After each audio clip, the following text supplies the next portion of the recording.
Адамдардын жаманы ким экенин билесиңби? Кыяматта Кудайдын астында. Бул ушундай бир адам, адамдар ошол адамдын жамандыгынан, уят сөзүнөн, бети жоктугунан коркуп, ошол адамга тийишпей тим койгон адам деди.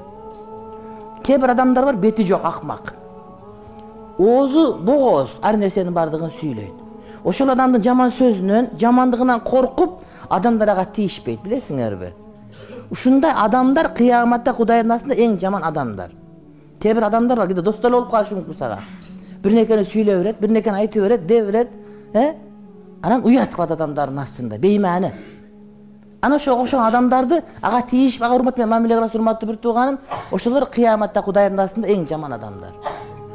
Ал эмес башка бир риваятта адамдар бир адамга жакшы мамиле кылат, ошонун жамандыгынан чочулап, ушул адам кыяматта эң жаман адам деди. Демек, эң жаман адамга жакшы мамиле кылып коюу, урматтуу бир тууганым, бул жакшылык деген сөз болот.